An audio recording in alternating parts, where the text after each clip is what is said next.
DangerKatt Central, and I'd like to welcome you to episode 9 of Makers, where I speak with artists who make and shape culture. This week, it's our holiday episode. The last show I will be recording before Christmas, and the last show of 2020, good riddance 2020, get out of our lives. I'd like to introduce this week's special guest, singer, producer, performer, star of stage and screen, Julie Garnyé. Hey, Julie. Hi. Thanks for coming out here today. Thanks for coming on the show. Happy to be here.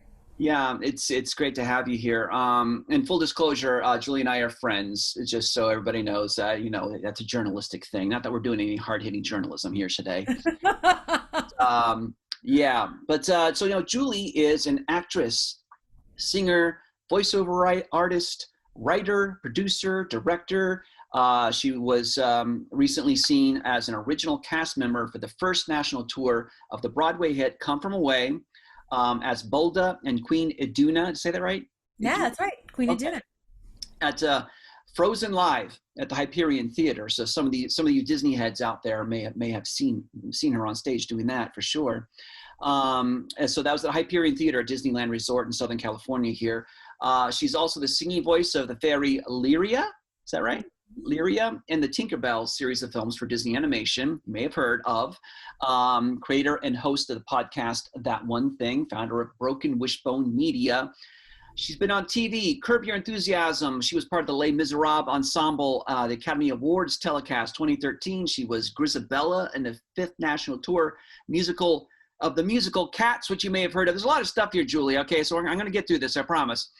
Broadway's Hair in Concert, Chess in Concert at the New Amsterdam Theater. She was Jenny Steinberg in the Southern California premiere of It Should Have Been You, for which she won a Cine Award.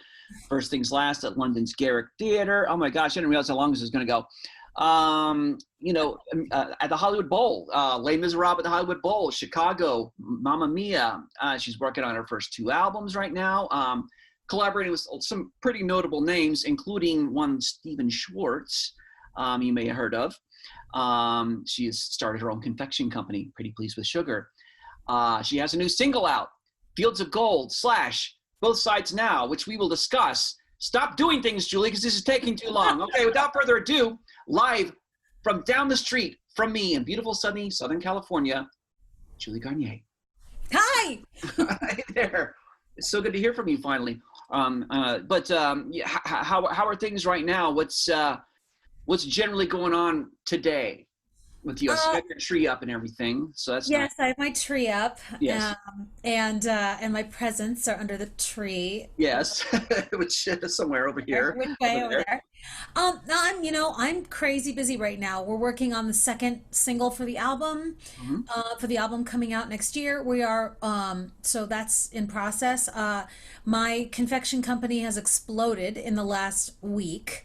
So I am like feverishly trying to fulfill orders before Christmas. Everyone's ordering something. Okay. And it's been really, really good. It's been really fun. And my online show, which is also a podcast, That One Thing, is every Saturday, and just been like booking guests and getting that all, lined up. And my production company, I just got hired to produce the Salvation Army Holiday Special, which is next week.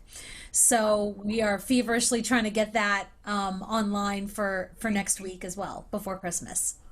Wow. Yeah. You do nothing small. It's all big. It's all big. Yes. And now you are in charge of Salvation even. So that's like, Apparently. that's a pretty big task. Speaking of Christmas and salvation, I'm just going to say there will be a Christmas miracle today on this show. So, Okay. because I have a surprise for you that I will present at the end. Oh, I have to wait till the end? Yes, everybody has to wait to the end. So if anyone's thinking about tuning out early, they're just going to miss out. And please do not fast forward, because we don't do this live. You can fast forward if you want, okay? You're just on YouTube, you know this. But don't do that, because every word we're going to speak today is going to be pure gold. Absolutely. So, Julia, I watched you perform on Jim Caruso's cast party yesterday, and Yeah. Jim is a tough act to follow. But I'm just going to say you're going to be shocked and thrilled by what I have for you today. I want to build it up too much. Okay. It'll be pretty amazing. I'm excited. Yeah. I'm really excited. That Jim Caruso is pretty. He's a great host. I He's a love watching charmer. him. He's Yeah. a charmer. He's a, Yeah. so tell us about Cast Party a little bit. You sang some Christmas music on Jim's Cast Party. So just give us a Yeah. little background on that. What you did. Sure. So Jim Caruso is a host. He started a Monday night event. It happens every Monday night in New York City called Jim Caruso's Cast Party, and it's an It's what everyone calls an extreme open mic night. So everybody comes to Birdland Jazz Club on 44th and 8th, and we all sing show tunes or pop songs. And Billy Stritch is behind the piano. He is a hugely notable musical director. He has musically directed for Liza Minnelli and Tony Bennett and so many other amazing people. Too many to name, actually. He's really Linda Lavin and Christine Ebersole and just incredible, like, performers. And so he is a wonderful, and he just, and so for someone to get to show up to New York City on a Monday night and have the Billy Stritch, play for you is pretty remarkable. Mm-hmm. And to have Jim Caruso hosting the show that you're in is pretty remarkable. I mean, it's such a New York moment every Monday night. When the pandemic happened, the show had to shut down. And Jim went, I think, 2 or 3 weeks, and he's like, I can't take it. I got to do something. So he teamed up with Ruby Lochner, who is an amazing online producer who's taught me everything I know about online producing. And she created with him Jim Caruso's Pajama Cast Party, which happens every Monday night on the Cast Party Network on YouTube. So if you search for Cast Party Network on YouTube, you'll see all of the shows that are produced through the Cast Party Network, including one show that I do called The Early Set, which focuses on jazz musicians. It's a show that I produce, and Jim is the executive producer of our show. So last night he asked us all who have been Cast Party originals, like from the first few times that he did Cast Party in New York City 18 years ago, to perform. So it was like old home week. It was just family. It was like really, truly the original people that gathered to do Cast Party 18 years ago. And I sang "Have Yourself a Merry Little Christmas" because it's the holidays. Yeah, and it was lovely. I watched it live, and I really enjoyed it. And yeah, It and was fun. Jim's We had a good fun, time. and yeah, and Ruby's is fun too. I met her briefly when I was helping you. You were learning. She was teaching you how to use Stage It or Zoom or something, and I was Oh, like testing. StreamYard. Yeah, so a streamer. Yeah, so I met her then. Yeah. But She's a rock star. She's amazing. yeah, it's funny because like I said, hey, do you know that you know that oh my gosh, it's flying on my head now, that the song Ruby Soho by the band that my wife and I listened to all the time in college, that's flying out of my head. But oh my gosh, this is wrong. I have to look this up. Okay. I'm like, you know that song? And she's like, yeah, I get that all the time. I'm like, I guess it's comforting that I didn't know that many people knew that. Rancid, of course, pity's sake. Oh, yeah. Yeah. So I didn't know that many people knew Rancid. But anyways, so yeah, they're a delightful bunch, and you were wonderful on the show. Hey, it So was a fun little show. It yeah. was really nice to see everybody, and it felt like a New York moment. Um, Sure. Yeah. so it was fun. I'm linking to that if you're watching this on the website, there's going to be a ton of links, and Julie has provided her link tree. You can see everything that is Julie on the website here. I'll be linking to it, and you'll be able to watch her perform on Jim's show. Why don't I back up a little bit? There's a question that I ask everybody kind of up front here on Makers, because I interview artists who make and shape culture, of which you were one. So I just want to throw it out there. What sort of art do you make, and what do you think is your role in shaping culture at large? Whoa, that's a big question. Um, well, what kind of art do I make? Okay, I make music. Hmm. I make chocolate. I make viewable content, Hmm. both on YouTube and on Facebook Live. Hmm. Um, I write. I'm actually going to be a published author in the new year. Ooh, Uh, yeah, got a new book coming out. you have a book I coming out. Yeah, What is I it? can't talk about it yet. Okay, okay, But when but you know, it'll there will be a link in the link tree when the book is available, when great. I'm available to talk about it, but I can't talk about it just yet. Okay. Um, so I guess my art is I do write.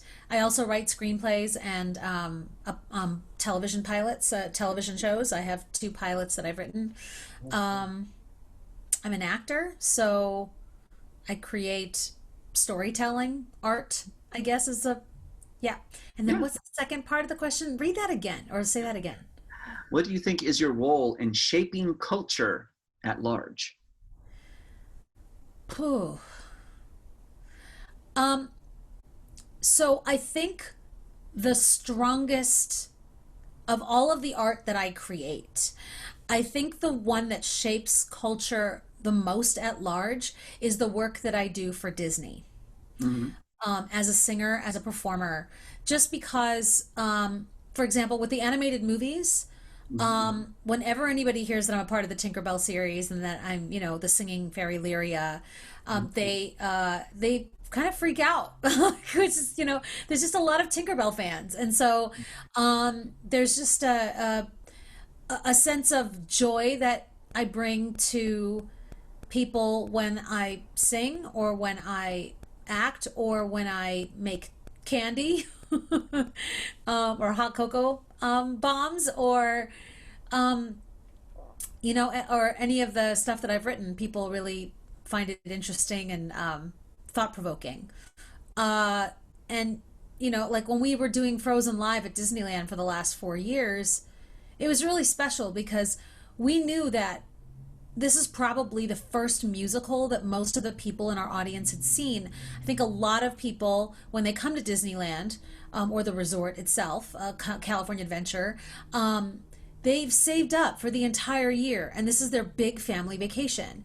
And they don't usually probably spend money on theater. They don't probably go to see musical theater. And because our show was family friendly, we had a lot of kids in the audience, and kids don't normally get to go to Broadway shows. There's usually an age limit, and you know they usually don't allow kids under, I think, under 6 or something into the theater. So when you've got little like 2 or 3 or 5 year olds sitting there, you know, watching Frozen presented live by actual, you know, three-dimensional human beings, this is really their first time they've ever seen theater. And that is, to me, so incredibly special. And that really does shape our culture because they are the future theater goers, they are the future art appreciators. Yeah. And for them to get to see their first musical while at Disneyland, there's just nothing like it. It's really really special. Not just for them, but for us too. Like we Mhm. oftentimes being on stage, like we'll come off stage and go, "Gosh, you know, how many kids did we just show their first Broadway show to? Basically, Yeah. you know, they heard their first show tunes for the first time live. Hmm. It's really special, and it really does shape humans as art appreciators. Even if they aren't creating art, maybe they like sports or maybe they like other things that they could do as hobbies, but it's exciting when you get to be someone who can shape um, people Hmm. um, towards art.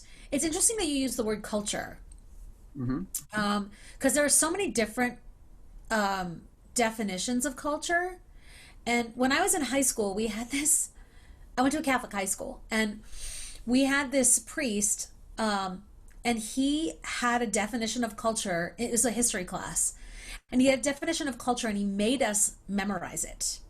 And it's one of the few things um, that I remember from high school. Like I remember memorizing this. I think I might even remember. God, I haven't said it aloud in probably 20 years, but let me see if I can say. Culture is a learned adaptive mechanism used by one species, man, to acquire the essentials for life from nature. Wow. That's what we had to memorize. And we it was on every test, every history test. Somewhere on that test, he asked for the definition of culture. It just said culture is, and then blank, blank, blank, blank, and you had to fill it in. Wow. Yeah. And for an entire year, every week we took a quiz and we'd have to write down what the definition of culture was. So, culture is a learned adaptive mechanism used by one species, man, to acquire the essentials for life from nature. Wow. Yeah, it's intense. It is. So I find it interesting that you use the word culture. Uh, Yeah. so anyway, Well, I was thinking all that. So not in those exact words, but yeah, I know I got the idea for this by was reading an article. I think I said this on a previous show, but I was reading an article. These music producers, they were producing hit records, and I think that at the time they were working specifically with Lady Gaga, because tens of millions of people will listen to her, and they're like, well, what we do helps form culture. I'm like, they're not wrong, you know? yeah, yeah. Yeah, yeah. But I'm wondering if like the definition that I just recited has anything to do with pop culture, which is a whole other thing. Yeah, but pop culture is part of culture at large. You're right. Yeah, because it helps form culture at large, I think. Because what we do in the arts, affects the world and affects how people treat each other and whatnot. So it's like what you're saying, you're exposing children to their first musical theater, their first, it's probably the first time some of them have seen anybody on a stage. Yeah. That's Probably the first time they've seen a stage. yeah, and that's making them better people right there. Your little 5-year-old. You think of a little 5-year-old girl who sees you on stage, thinking, "Oh, look at her, like in charge on stage singing. I could do that." You I know. also really loved our show. Um, it bent the rules of race and color. Yeah. Our director Liesl Tommy, who just directed the new Aretha Franklin movie Respect that's coming out, I think next year. Hmm. She's big time like Broadway and film director, but she also directed our show at Disneyland. Yeah. She made it very clear before she was hired that if she was going to be hired, that she was going to hire the best people, Hmm. and she wanted a mix of every type of race on that stage. So, it's hard because like, Frozen is set in Scandinavia. It's like in the Netherlands area, right? So very, very white blonde people, right? You would never expect someone looking like me to Hmm. be, the queen of that country, right? Um, Everyone's also like talking about how like how we had a black Elsa, we had a black Anna, we had a black Sven, we had a different color, we had multiple actors playing the same roles Hmm. because we had 3 shows a day 7 days a week, so Yeah. we had to alternate actors periodically. So we had an Asia Anna, we had an Asian Elsa, we had every color in the book. We had Latino women, we had Middle Eastern women, Hmm. we had, all the colors of the rainbow for every single role. So Hmm. that was important to me too. That was one of the like I'm not really I was never really big on working at a theme park, but when I heard who was directing and what the direction was going to be and what her plans were for the show, I was like, sign me up. I'm in. Because it's important to me that a little black girl or a little brown girl is sitting in the audience and looks up and says, "Oh my gosh, I can be a princess too." Hmm. Like it's possible. Like not all princesses are white with blonde braids. Like Hmm. not all of them. It is possible to be Asian and be the queen. Yeah. It's so it was important to me that that message um was received by our audiences, and I'm very happy that she went in that direction. It made a lot of difference. It changed culture, I think, in my opinion.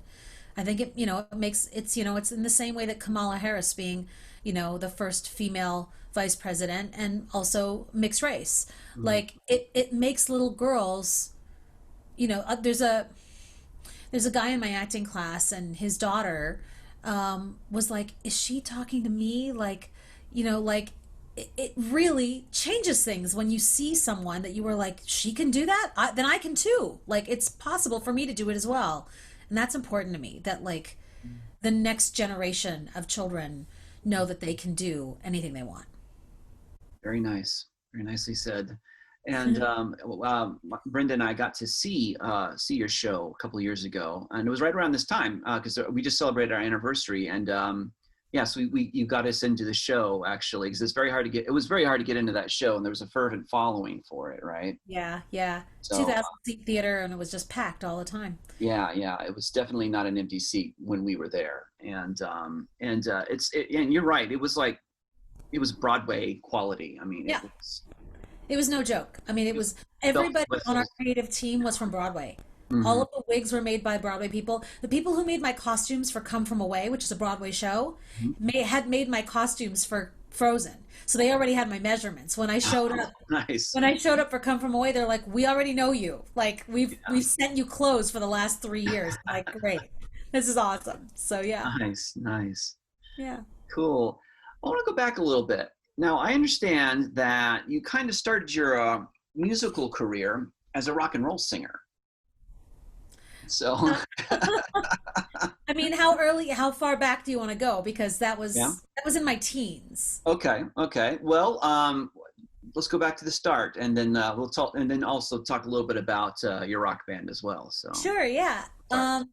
So I started singing when I was like 3 or 4. I heard Debbie Boone singing. This is going to date me, so you're going to know my age. But Debbie Boone singing "You Light Up My Life," and Mm-hmm. then I heard the Bee Gees, Mm-hmm. and that changed me. And I started learning songs like "How Deep Is Your Love" and all those songs. And then I heard Donnie and Marie, and that was it. I was like, oh, this is a whole other level. And I fell in love with the Osmonds. I'm very, very, very much a huge fan of the Osmonds. Mm-hmm. I don't deny it ever. They are my favorite. I love them. They're my top three. I love the Osmonds. So started learning all that material. Then, of course, graduated to Carpenters and the Beatles. So they were huge influences, as well as Barbara Streisand, huge influences. And then when I was in elementary school, went to a Catholic elementary school, and the choir director there asked me to be the lead in the school play when I was in the first grade. And that was it. It was like her name is Mrs. Napoli. She's passed away in the last few years, but she basically said, "Oh, you're a singer," and then put Oh, me in bless the her. choir. Yeah, put me in the choir at church. So my actual like first public performances were church based. Mm-hmm. In the choir, in the musical, the musical was, a religious musical kind of a thing. So they were all church based. Mm-hmm. And then when I got to high school, I met my best friend in high school. His name was Chris Fisher, and he introduced me to rock music. He introduced me to the Eurythmics and Journey and Stevie Nicks. So much Fleetwood Mac, so much Stevie Nicks. Um, and so he and I started a band together with a few other people. It was called Delusions. The middle S in the Delusions was a lightning bolt because that's. Can I swear on this? Am I allowed to swear? Go ahead. It's badass. A Yeah. lightning bolt's badass. And we would, when we weren't playing gigs in his barn in Woodside, California, he and I were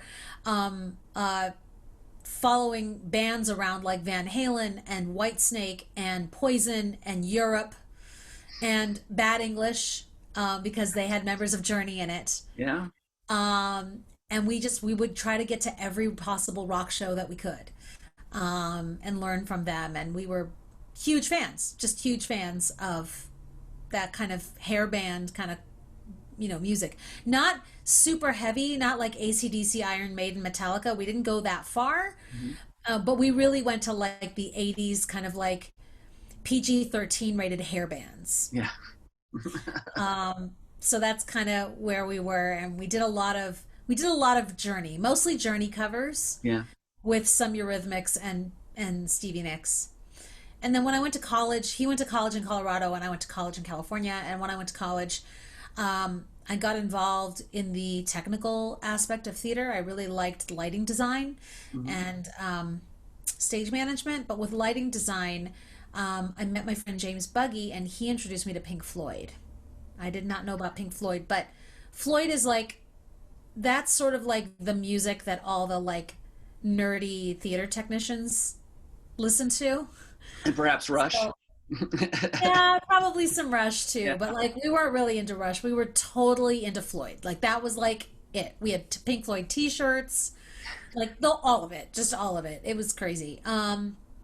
So yeah, so then I started getting more into like that kind of music. And but yeah, I had a rock band for a while. I was the lead singer. I was the lead singer of a rock band, and it was great to do Journey covers because Steve Perry, who was the lead singer of Journey, he and I sing in the same tessitura. Like he and I have the same range. Oh, yeah, yeah. I guess you would. Crazy high, he has this crazy high range, which is Yeah, like yeah, perfect for a woman, and yeah. it's sort of in my middle place. So I'm like, oh, this is great. I can just like coast, Yeah. in Steve Perry land. So yeah, it was awesome. Oh, I wow. got to meet him a couple years ago on my birthday. Really? Yeah, because Journey's my number one favorite band of all time. Number one favorite band, All right. and he used to live here in Studio City, Hmm. here in Los Angeles. And there's a little diner here that I like to go to on Ventura. Ventura is a very long street. There's a diner here that I like to go to with one of my friends, Scott. And so Scott was like, "It's your birthday. Let's go get breakfast at the diner." And I was like, "Okay." So we go to the diner, and we're sitting there, and uh, this guy, there's nobody in the place. It's very quiet. It was like 11:30, like nobody there. Hmm. And this guy gets up and he starts walking out, and I'm just looking at him, and I'm like, I think that's Steve Perry. And the waitress comes walking up. She's like, "Oh yeah, girl, that's Steve Perry. He comes in here all the time." And I was like, "What?" But like I knew he had moved to like San Diego or something, or like La Jolla. Like he lives like way south now. Okay. But she's like, "Oh no, whenever he's in town to record something, he comes here. This is his office. He eats here." I'm like, "Oh my God, it's Steve Perry. It's so amazing." And I'm watching him walk out of the diner and go to his car. And she's like, "Girl, just go say hi to him. It's your birthday. Go say hi." And I was like, "Oh, okay." Moment So passed I by. went out and I'm like, "Hi, I'm really sorry to like disturb you, but it's my birthday and Journey's my favorite band, and you are the most amazing singer. And I used to have a cover band in high school called Delusions, and we used to sing all Journey covers, and I was the lead singer. So I know your voice intimately because I had to learn all your songs through you." And he was like, "Oh my God, get over here." We took tons of selfies. He gave me his new album. He popped his trunk and gave me his new album. Oh my gosh. I mean, it was just so cool. It was just the coolest thing. I nerded out because it was Steve Perry from Journey. Oh, Okay. he wasn't going to deny that face. Come on. It was my birthday. I was like, "Steve, it's my Yeah. birthday, please." So anyway, yeah, that's my Wonderful Steve Perry story. story. That's a wonderful story. I remember actually bad English. I remember like in high school, I like going to the gym and during the summer and John Waits. yeah, they would play Yeah. like Q96 was the kind of local the like classic rock station. Okay. They eventually became classic rock as the years went on, but because they never changed their playlist. But they would play that the big hit song the big hit single by Bad English. Do you know the song I'm thinking of? Like the Um, one the big one. They had like two or something, but there was they one. had two songs, but there was one that was really big. Yeah. When I see you smile, That's right. I That's see a ray right. of light. Oh, I Yeah. see it shine right through the rain. Oh my God. The Oh, so rain. corny. Yeah. I would But love that. sometimes corn is good. Sometimes cheese is good. Yeah, we sometimes we need that, which we during this time we've learned it's okay to to indulge in a little corny. If you like that corny music, go right ahead. If you like that corny movie, go ahead and binge it, whatever. Totally. Don't be ashamed. Yep.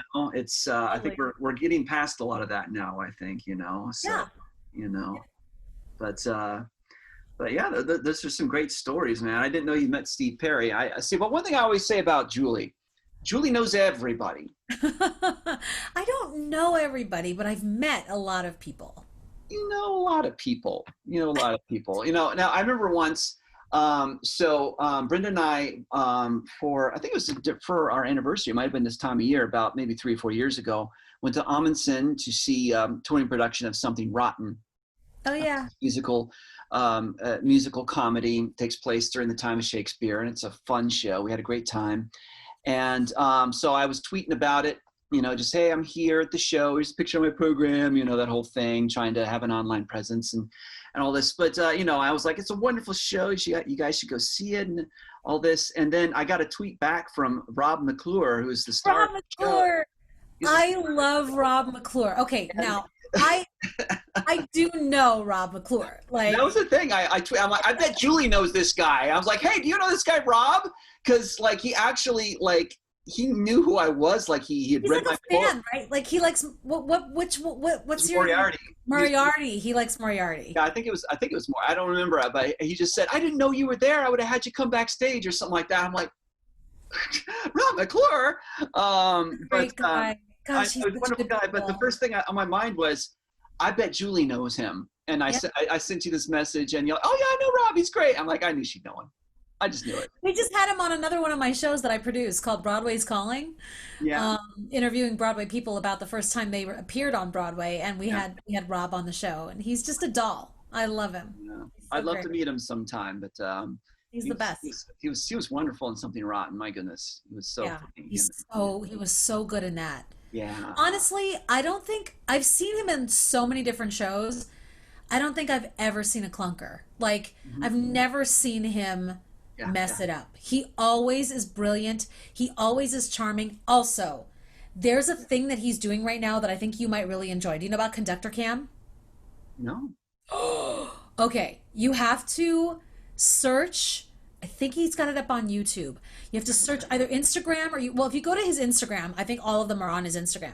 Okay. But I think he also puts it up on YouTube. It's called Conductor Cam, Rob McClure's Conductor Cam. And it's basically he's conducting various things as if he were the conductor in an orchestra pit. Okay. But then things change. There are little surprises along the way in every episode. They're short, right? Because he's just conducting an overture, he's conducting a song, or he's conducting something.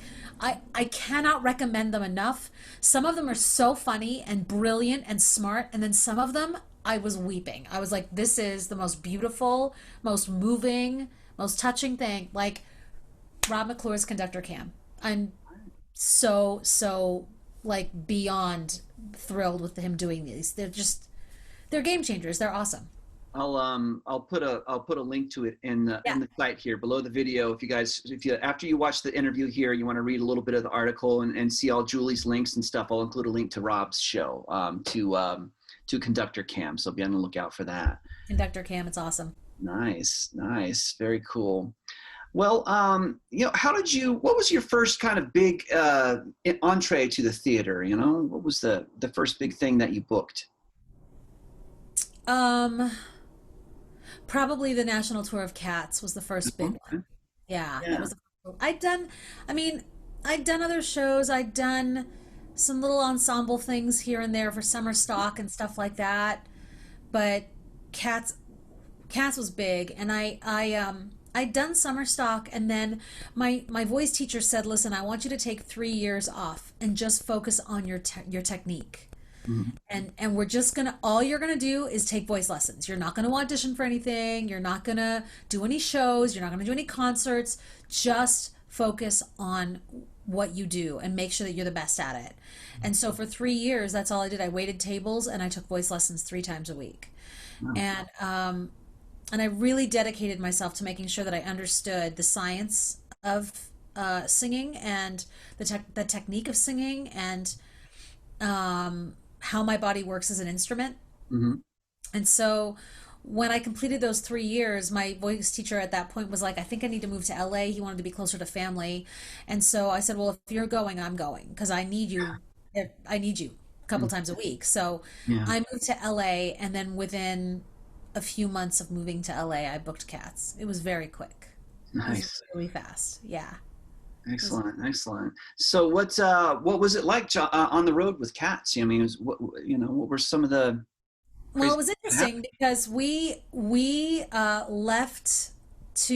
rehearsed over the summer of 2001, and then we went on the road in August of 2001, and 6 weeks later, end of July, early August, 5 weeks later, 9/11 happened. Mm. And when you're traveling with a show, a Broadway show, it's usually 60 to 80 people traveling together, right? You've got your actors. There's usually about 35 to 40 actors, depending on how big the show is. With Katts, there were 29 people on stage every night, and then there were other people backstage, the swings, the understudies. Those people stayed backstage in case one of the other people on stage got injured or sick or took the night off, and we'd need understudies to go in. So there were about, I want to say there were like 36 actors total Mm-hmm. in our company, and then we had another 30 crew members Yeah. and orchestra, musicians and crew was another 30 people. So we were traveling with 60 people, around 60 people total. Mm-hmm. And what a lot of people don't know about 9/11 is that the people who purchased the terrorists that boarded those planes, they purchased extra tickets and didn't fill those seats so that there were less seats available. There were empty seats on the plane, Mm-hmm. so that when people on the plane would try to revolt, there would be less people to have to handle. Mm. Because they bought usually 60 to 80 seats on each plane, and then only filled 3 of them. Mm. So like a large chunk of seats were left empty. So one of the things that happened with the FCC, is it the FCC? No, Yeah, federal, yeah. the transportation, whatever the Yeah. federal, Yeah. FCC is the communications, right? For like radio and television stuff. Well, whatever it is for traveling, that federal body, Yeah. they started red flagging large groups of people flying one way, Mm-hmm. like the terrorists had done. And we were that. We were 60 people flying one way every Monday, right? We'd fly on a Monday, get to the city we were going to. We'd get to our hotel on a Monday. Tuesday we'd do sound check, tour of the theater, understand where we are. Tuesday night we would open, and then by Sunday we would close, and we would get back on a plane on Monday. So every Monday we were flying Yeah. to a different city, and we got red flagged. Oh, goodness. And so what ended up happening back then, because there were no radar detectors, like there were no machines that you put your suitcases through, every suitcase had to be hand checked Mm. for any type of Yeah. anything. Like they didn't just swab stuff and put it in that machine like they do now, Yeah. and there were only the little x-ray machine, like the you walking through the x-ray thingies. Like, there wasn't like, this thing where you hold your arms up or anything like that. There was, the technology hadn't been invented because we didn't need it. The security wasn't that tight at, Yeah. at airports in 2001. So, I mean, you could walk up to the gate and say hi to your family as they were leaving. Can't do Yeah. that anymore, right? Yeah, I remember that. Yeah. So a lot of the youngins who may be watching this probably don't ever know that was something you could do unless you watch like an 80s movie, right? Yeah. So we had to get to the airport 6 hours in advance Mm-hmm. of our flights to get our bags hand checked by the security people there. And so it was a chore. It was hard. It was a hard year to tour. Yeah. It was not what any of us expected. Our first month and a half of tour was just lovely and breezy, and we're like, we're going on tour. We're gonna get to see the country, right? Yeah. And every week you're in a new city, so you get to explore new things in every city. But then it just became really hard because it was just tough to travel during that year until they developed all the machinery that they needed to scan suitcases and scan humans and Yeah. scan for bombing equipment and materials and all that kind of stuff. So it was an interesting year, but it was a lot of fun. I learned a lot. I saw more of our country than I thought I ever would, which was exciting. So one thing I really love about tour is getting to see these cities and these places, and it's a thrill to get to explore your own country, because normally when people go on vacation, they go to Canada or they go to Europe or they go to Australia. They don't really think, why not explore my backyard? Like, Mm-hmm. we've got this beautiful country and there's so much to see. So getting to do that for my job was pretty special. Neat. And it was the FAA, is the Federal Aviation Authority, Thank you. who we Not were the looking for. FCC, it was the FAA. Yes. But Yeah. Now, there is one song, speaking of, culture at large and how it's been affected by arts, there's one song from Cats that everybody knows. Yeah, And memory. who in your cast sang that song? Well, I did not originally sing that song. Yeah. Another person was cast as that role, but I was the first understudy, so I got to go on a lot. And so I got to sing Memory a lot. I got to play Grisabella Mhm. quite a bit, and it was pretty special. It was pretty remarkable. And yeah, I know that there's like a bootleg out there that from Chicago's the Schubert Theater, from the Schubert Theater, where we played the Schubert for 3 weeks. Mhm. And there was a section of time during that the woman playing Grisabella wasn't feeling well, I think, and she took some time off. Mhm. And so I played Grisabella for a chunk of time, and it just so happens that somebody filmed it while I was playing Grizz, and it's on YouTube. It's on there. So yeah, And I have linked to it on my website before, and I will link to it again. They'll have the video available on the page here with our interview. Um, awesome. I previously did a little write up concerning cats on DangerKatt Central before. Well, It because was, we went and saw the movie. we went From, to what was it called? it was a rowdy screening. A rowdy cat screening at the Alamo Draft House. Oh, So best way to see that film. yeah, yeah. Yeah, And so it was me and my wife Brenda and you and our buddy Renee Ruiz, and we yeah. went to a rowdy screening at Alamo Draft House in downtown LA, and it was so fun. Oh my gosh, it was so much fun. Yeah. We brought adult beverages and we ordered all the food, which Alamo Draft House, I'm a foodie, Yeah. and some pretty spectacular things are coming Good, out of that kitchen. good I was food, really good impressed. booze. Yeah. Yeah, their Yeah. popcorn's amazing. Their seasoned popcorn's amazing. Mhm. Their warm, freshly baked cookies, Yeah. they deliver them to you and you're like, they're melting. They're Yeah. still warm from the oven. It's unbelievable. Unbelievable. Oh, that was a fun night, and everybody. So, and basically, it was just a rowdy screening. It's like everybody was welcome to drink and make noise and shout. Yell and And scream at the scene. Yeah, it yeah, and was so much fun. I'm like, at some point, this would be a little more formalized. I think that might, when we come back to be able to do public gatherings, I'd like to see that get a little more formalized. Perhaps people, might become the next Rocky Horror or such. We'll see. But yeah, I did a little write up on that on my site. So because I have this friend James who's a filmmaker, and so whenever I see something that he hasn't seen, I have to tell him all about it. You know, it's like I'm tasked with it. And like I was kind of a little, I'm like, I don't know how to explain this movie. I mean, I know what Cats is. I've seen the show, but as far as the movie, the incarnation of the movie, how you have to just see it to understand Yeah. how that movie is executed. I'm like, so, but I wrote this article saying, please help me explain this movie to James, was my premise of the article. Help me explain Cats to James. And I explained the whole culture of the rowdy screening and all that on there. But yeah, that was a fun night, and we had a really Super nice fun. time. Yeah. It's the best way to see that film because that Yeah. film is well, that changed culture, didn't it? I mean, Yeah, it was kind of a flashpoint there, wasn't it? Yeah, yeah. everybody kind of came together on that one. Yeah, yeah, yeah. It was that's a doozy, and really the only way to watch it is to be slightly inebriated, eating delicious foods, and screaming with people who feel the same way you do about what they're watching on that screen. We all made some lemonade of those lemons, I think. Oh, Yeah, yeah. absolutely. So I'll cover a few more things that you've been in that are pretty cool. Now, you've performed Les Mis in concert. You've done that on occasions, Yeah. numerous occasions. Yeah. Like I said in the intro, you did it at the Oscars. You performed with the film cast, right? That was Um, really special. yeah, just tell me all about that.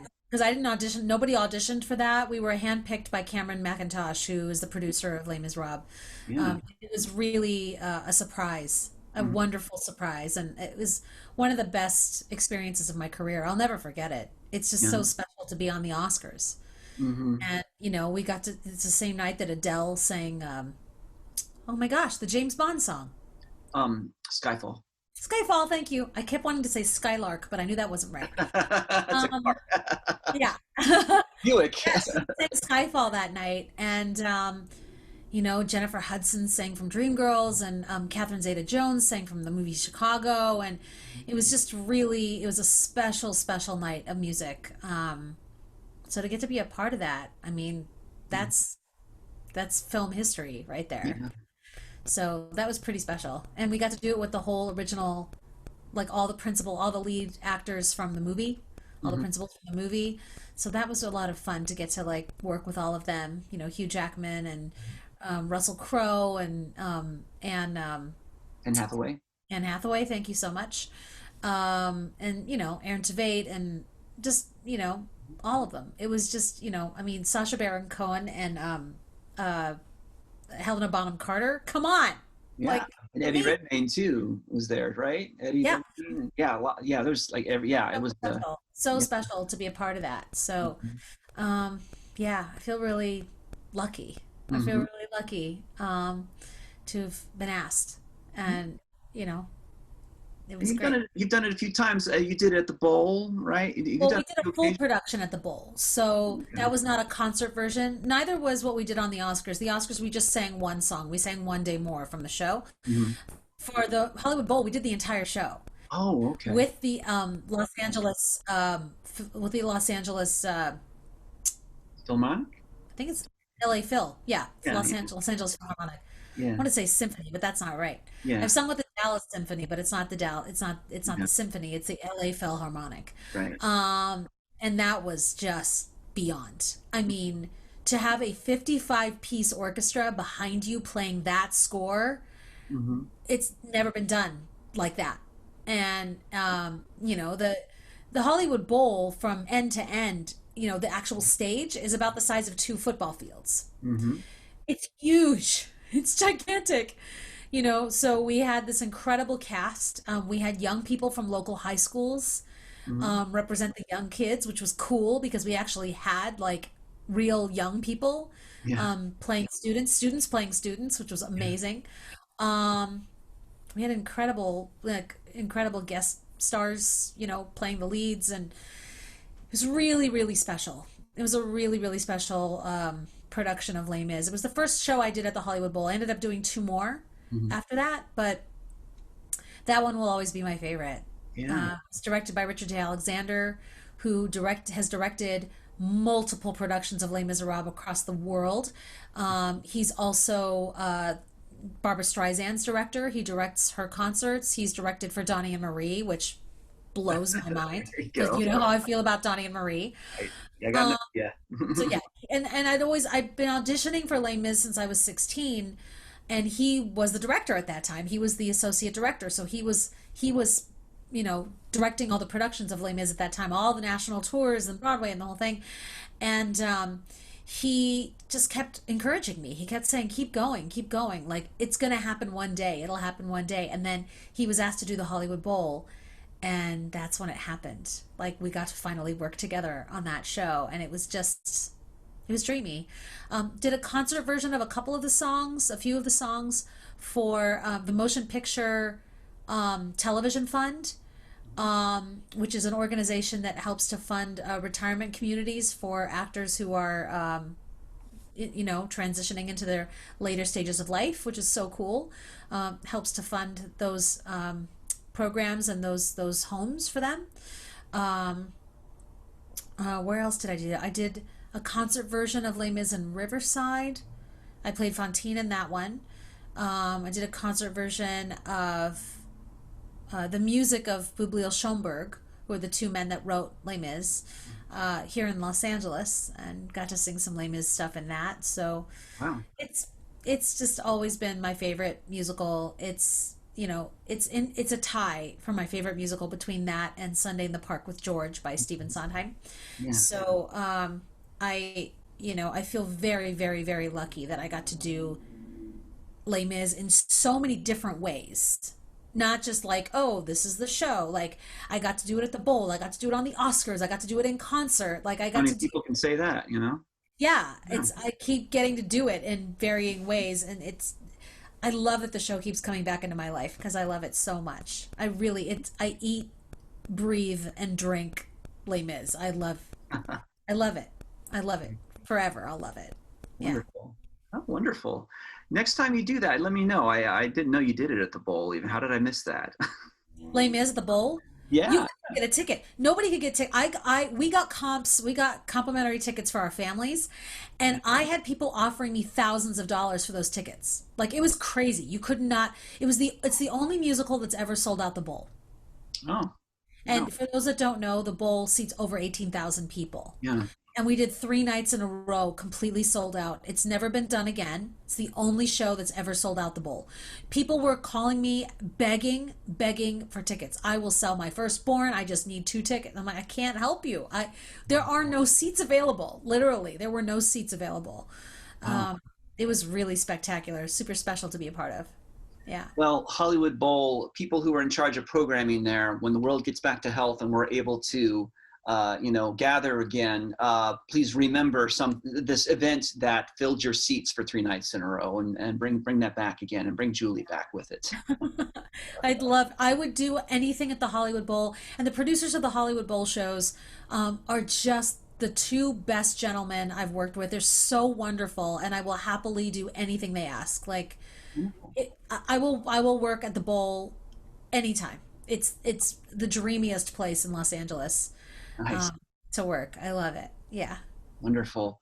Well, I'd love to sing in one of those choirs when they do the soundtracks live. So if you put in a word for me, I'm a baritone. If you want Okay. to do that, Got so it. if they ever if they ever do the Abyss at the bowl, I'm like, I want to sing in the Abyss choir. There's a lot of choir in that soundtrack. It's a wonderful soundtrack. Yeah. So put in a word for me if you could. Most of the people that do those are actually session singers. Mhm. They aren't Broadway people. They are session singers.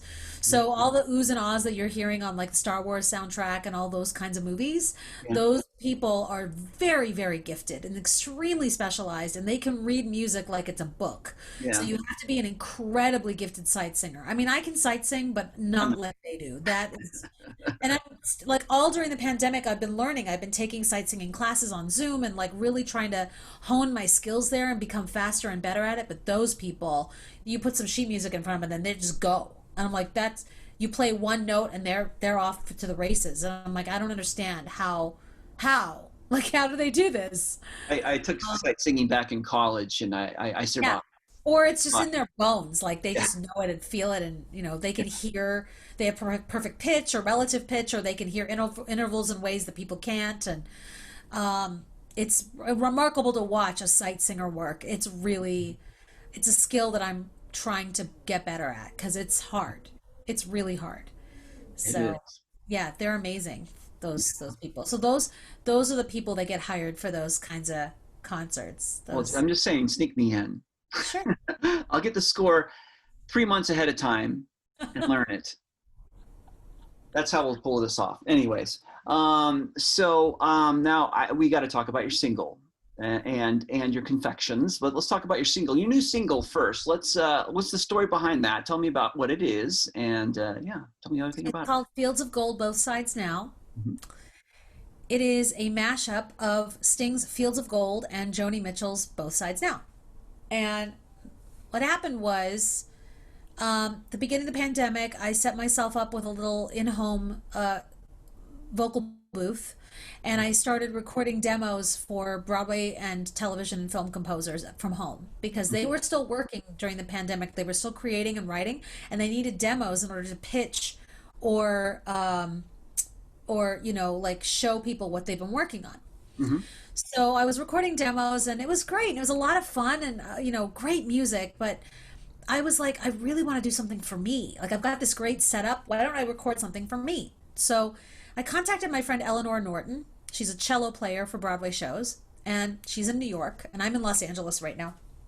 Um, and I called her and I said, hey, I want to do Fields of Gold with cello. And she's like, oh. She's like, how would you feel about layering the cello? And I was like, what do you mean? I don't even know what that is. Like, because I don't write music. So I was like, I don't know what that is. And she said, well, we could do we could do 2 or 3 cellos, like layered. And I was Yeah. like, ooh, that would be so pretty. I love that idea. So she's like, okay, except I don't write arrangements. So let's call our friend Lance Horn, tell him what your idea is, and then see if he'll write the arrangements. So we called Lance Horn. He's a composer and a lyricist in New York City. And I said, hey, listen, I want to do this thing. Would you mind arranging it for me with cello? So then a few days later, he called me back and he goes, because he said yes right away. And then a few days later, he called me back and he said, hey, listen, how would you feel about 8 cellos? And I said, that would not suck. I would enjoy that very much. I'll take all the cellos you got, pal. Yeah, how many more do you want to add? And Yeah. then he said, and how would you feel about adding other songs to the mix? And I was like, oh, what do you have in mind? He said, Both Sides Now, Joni Mitchell. And I was like, yep, okay. One of my favorite songs of all time. Mm. So yes, let's do that. So he created this beautiful arrangement. He sent the sheet music to Eleanor. Eleanor recorded the cellos. Mhm. And then I was asked by Jim Caruso, who we talked about earlier, to sing on his cast party show online on YouTube in August. So I decided that I would surprise him with Eleanor and me doing a split screen and I saw it live. and singing the song with Eleanor playing one of the 8 cellos. Mhm. And the other 7 cellos were in my computer. Mhm. So we did that, and it went over like gangbusters. And the very next morning, I was on a Zoom call with a record label in Nashville called Club 44 Records, Yeah. run by Wayne Hahn. And Mhm. Joel Lindsay is the, I guess, the president or vice president of A&R, Artists and Repertoire. And it's got a great team there, just a really, really great team of people. And so they said they wanted more. They wanted that, and they wanted more. And they Nice. asked me if I'd recorded the night before, and I said, actually, I did hit record. I did do record the version of that song. And they go, great, we want to release it as a single. So just get it to us. We'll mix it, we'll master it, we'll send it out. We'll distribute it. Um, and I was like, okay. And they said, can you do more? And I was like, yeah, I could do a ton. So I started contacting other arrangers that I know, amazing people like Alex Lackamore, who, he arranged a little thing called Hamilton Heard of that? and In the Heights, and Larry Blank, who's arranged so many different Broadway shows, I can't even begin to start naming them. Doug Besterman also arranged a myriad of Broadway shows, is working on some television stuff right now. Um, uh, uh, God, I can't even think of the names right now of people. I mean, I can pull up the my little booklet with all the names of people. James Sampliner and Jason Michael Webb, who won a Tony Award last year, and I'm trying to think of who else. The gentleman who did the arrangements for the Broadway musical The Band's Visit. Beautiful. Jamshid. God, how do you say his name? Jamshid. Oh no! I'm so sorry, my friend. I can't think of how to say your name right now. Hold on. I'm gonna look it up right here. Where are my arrangers? Here they are. Okay, Lance Horn's did the Fields of Gold Both Sides Now. We've got Wayne Hahn, we've got Larry Blank, Doug Besterman, Mary Mitchell Campbell, who's an incredible female musical director and conductor and arranger for Broadway. She's going to help out. Jason Michael Webb, James Sampliner, Alex Lackamore, as mentioned, Jamshid Sharifi. That's how you say his name. Ian Eisendrath, who is the musical arranger and orchestrator of Come From Away, and also the musical supervisor, so he handled all the music for that. And a few other people too. We got a couple of other people joining the list. Very, very excited. Can't announce them just yet, but so those are. It's just an incredible team of people, and they're all writing arrangements for strings. So the instrument has to be a stringed instrument, and pretty much across the board, the instruments that we're using are cello, stand-up bass or upright bass, and cello, upright bass, violin. Violin is the third one. So the cellist is Eleanor Norton. The upright bass is a guy named Matt Fields. He lives in New Zealand, so he'll be recording his tracks from New Zealand. Mhm. And then the violin player is someone that I'm just so I'm his artistry is his musicianship. I there are I can't I've stopped talking now because there are no words for how brilliant Todd Reynolds is. Mhm. And the fact that he said yes to this project, I'm floored, just completely floored that I get to work with Todd Reynolds.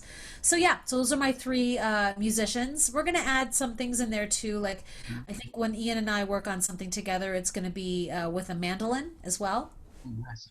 So it's not just like guitar, right? Like it's going to be a really beautiful combination of some stringed instruments. It's going to be kind of fun, which Yeah. I know you play guitar, so you're Yeah. really into stringed instruments. Yeah.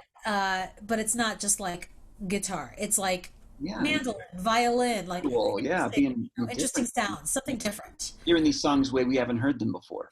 Exactly. And then we're doing things like a Barbara Streisand song with a Cole Porter song. Or we're doing like a song from Who Framed Roger Rabbit. Or we're doing like a Linda Ronstadt song with Mhm. all strings. So it's going to be a lot of fun. We've got a lot of really fun arrangements. We've got some Disney songs in there as well, some songs from animated musicals as well. So we've got some really, some show tunes in there too. So it's going to be a mix of show tunes, animation, and pop rock kind of stuff. So very excited. The Right. album's going to come out in the middle of next year in time for Grammy nominations. Oh, all right. What would be your category, do you think? It's jazz. What is it? Is it light rock or whatever that's what's it called? Adult contemporary? Adult contemporary. Thank you. It's like jazz adult contemporary. Thank Oh, you. okay. All right. Well, Um, that's good. You're so specific like that, because that's there's not a lot of people filling that exact exactly. So I'm niche. very happy that that's the category that. So Sony Provident is the company that is distributing my music Hmm. through the label through Club 44 Records, and I'm glad that they've kind of put the single and what will be the rest of the album hopefully in that category. I'm very happy about that. So Well, yeah, that's so exciting. So best of luck with that. And I listened to the new single about 4 times right before this call here. So oh wow. I was just like, I had it on loop, and I was just like, it's so beautiful. I Yeah. didn't want it to stop. I'm So, really, I feel so lucky. That intro, isn't it amazing that intro? hmm. It's Yeah. so beautiful. Even before I start singing, it's Eleanor playing like her heart out. It's she's just so brilliantly talented, Yeah. and such an elegant player. She's got such grace in her attack of Hmm. music. It's really lovely. So yeah, and I'm just so lucky that Lance agreed to do it because Hmm. he's a beautiful arranger. He Yeah. really knows how to. He hears things in his brain that I would never hear. Like Yeah. that intro was so beautiful and completely written by Lance. Just for 8 cellos. Like who does that? He does. Um, so pretty exciting. So yeah, so that's available on anywhere you listen to music, Spotify, Yeah. Apple Music, Google Play, all the places. Pandora, it's on Pandora. Yeah. I would encourage people to Uh, buy it. I would encourage people to buy it, and I bought it. See, see, there you are. I That's you can't right believe there. you spent money on me. You're amazing. There it is. Oh, it's not much to ask to spend 99 cents or $1.29 actually on Is it friends $1.29? I don't even know. I haven't even bought my own single. on iTunes. Yeah. Right. It's $1.29. Okay. Yeah. So, Well, thanks um, for doing that. That's really nice. Thanks. sure. And it's on Amazon. You can buy it on Amazon too. But yeah, you can stream it too. Buy it and then stream it, so she gets paid twice, On sort of. both ends. In Yeah. theory, Spotify will pay you something at some point. Right. But yeah. But that's extremely exciting, and it's wonderful that you have such a unstoppable team there. But between you and your instrumentalists and your arrangers there, it's because and this new tune is the Fields of Gold, Both Sides Now. Everybody, please, after you or as you're listening to the end of this show today, go ahead and scroll over and buy it, please, because Thanks. it's very beautiful. It's wonderful. We also just shot the music video. Um, There's a video coming. There's a video coming. There's a music video coming. My friend Matt Zarley, who's an incredible media artist, Mhm. not to mention just an incredible singer and a Broadway star in his own right. He's done multiple Broadway shows, but then he moved to Los Angeles and got more into like multimedia. And he's got a company called Melisma Media. And he does these incredible music videos. He sings in them. He shoots them himself. He's amazing. So I knew when I wanted to do a music video for this song, I was like, we need to shoot together. Like we need to work together. So, we've kind of stayed safe and took COVID tests, and it was just him and myself, just the two of us, Mhm. shooting this video together very safely, and it's beautiful. He's Oh, working on it right now. He's editing it, and it's special. And I'm really excited for people to see that. So probably in the next week or two, I'll be releasing that. okay. Well, let me know when you do, and I'll feature it here on the site. I'll be sure to Thanks. share it with everybody. So Cool. Thank you. yeah. Now, and there's one more new venture that of yours that we're going to discuss here today, and Okay. I actually have a sample because you were kind enough to give some of these to my wife and I, and here it is. The reveal. Look at this. Look at this. It's Pretty Pleased with Sugar, and it's a chocolate bomb. And now we had a couple. The first one, I thought it was a bath bomb, and I actually put it in the bathtub. No, I didn't really. I'm joking. Oh my God.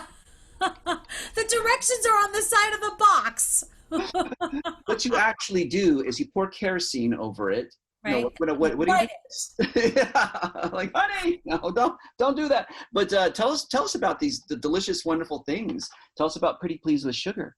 Yeah, so in 2010, my aunt Elizabeth, who was a master cake decorator, and I started a little company called Pretty Please with Sugar. The main reason we started the company was because she had been diagnosed with colon cancer and she could no longer decorate cakes. It was just too exhausting for her to do it.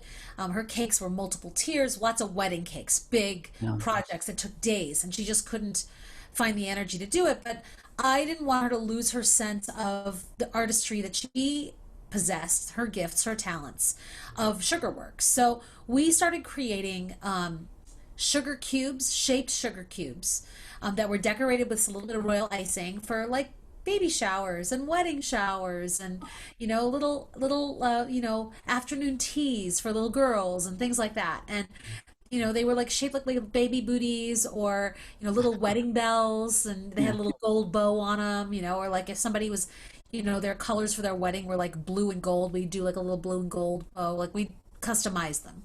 Mhm. And people loved them, and they were ordering them from us all the time. It was word of mouth, and people were ordering them, and they loved them. So started this little company called Pretty Please with Sugar, because they were sugar cubes. She then got sicker and sicker, and she ended up passing away.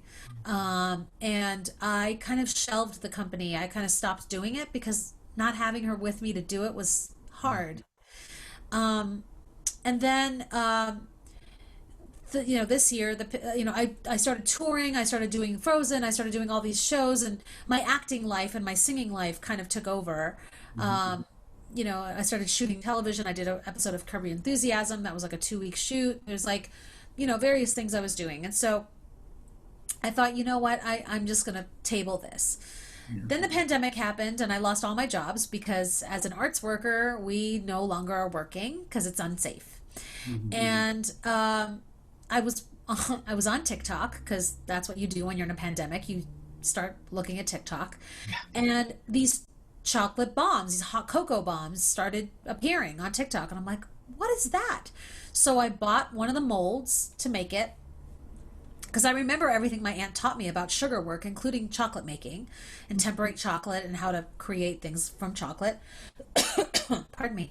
Um, and I tried making my own cocoa bombs, and I kind of created my own aesthetic. If you look online, a lot of people's cocoa bombs look the same. They have some cocoa on the like some chocolate swirl on the top, and there's a seam around the center of it, and you can see the seam. And I was like, oh, I don't like the look of that seam. I want to cover that up. So I kind of created my own versions of what I would want my cocoa bombs to look like, Mhm. and what I think she would want them to look like. And then I realized that my birthday was coming up, and as you know, every year on my birthday, I do a concert. And it's always a benefit concert. You've actually helped me on a few of them as a singer.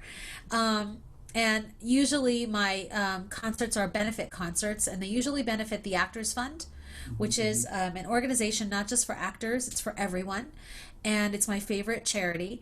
And they basically dole out grants to people in the arts, whether you're an actor, a technical person, or you run the box office, or you clean the bathrooms. It doesn't matter. If you work in the arts in any way, shape, or form, they provide help if you need it. Mhm. And when my aunt was sick toward the end, I was having trouble making my rent because I was spending so much time taking care of her and I was missing work. And because I was working as a music teacher at the time and I was missing a lot of work because I wanted to be there to help her. And they paid my rent um, Wow. for a bit. Like they really helped me. So I would have lost my home if it hadn't been for the Actors Fund. And so I'm very, very supportive of everything they do. And they've been incredible during this pandemic. They've given millions and millions, I think well and upwards of over $30 million right now they've given away. I had a meeting with them early on in the pandemic, and they used to give away about $7,000 in grants every week. And as the pandemic started going, they were giving about $30,000 Mm. a week in grants to people, to arts workers who needed help. Um, so they're a wonderful organization. Um, but this year I thought, I really want to do something in honor of my aunt. And I couldn't do a concert, and I didn't really want to do something online. Mhm. So I decided that I was going to make hot cocoa bombs and sell them for charity. Yeah. So I when I sell the cocoa bombs, I cover my costs, and then everything else, the chocolate, the sprinkles, the edible glitter, all of that, the hot cocoa on the inside. I cover all my costs, and then everything else is going to St. Jude's Research Hospital to help cure juvenile cancer, Wonderful. which was my aunt's favorite charity. She really loved St. Jude's a lot. One of her favorites. So anyway, so that's what I'm doing. As long as I have the company, I've basically reestablished Pretty Please with Sugar. You can go to prettypleasewithsugar.com and order your chocolate bombs there. It's the best place to order them. Mhm. And yeah, I feel very, Wonderful. very lucky and very happy to be Yeah. doing it. I was on a Zoom call with a friend recently, and I brought the computer into the kitchen because I was making bombs. I had to film cocoa bombs. I had to make cocoa bombs. So I had to fulfill a couple of orders from the website. And a friend of mine, we were talking, and I was just making my chocolate things, and she's just like, I have not seen you this happy in a really, really long time. And it brings me joy. I do all of these hot cocoa bombs with so much love and so much joy. I'm smiling the entire time. So I just hope it brings everybody joy when they make them because they're really yummy. They do. They do. They absolutely do. Trust me. Trust me, man. And everything you do. I mean, I'm so happy that you came on today because you are just you just typify what is a maker. You are making all kinds of art, from the culinary arts to performing arts to viewable content, video art. I mean, you're pretty remarkable, Julie. So thank you so much Thank for coming you. on Thanks the for show. having me. I'm so excited about your show. It's so awesome. I love it so Thanks. much. I've watched a few episodes and I've really enjoyed it. Oh, thank you So, so much. Thank yeah, you. thanks for having me. Now comes the time for the surprise. Oh my God, I completely forgot about the surprise. How could you forget about the surprise? Oh no. Okay, well, it's Christmas time, as you know, Yeah. and something a little special here. So we were out, we were up in Ventura, my wife and I,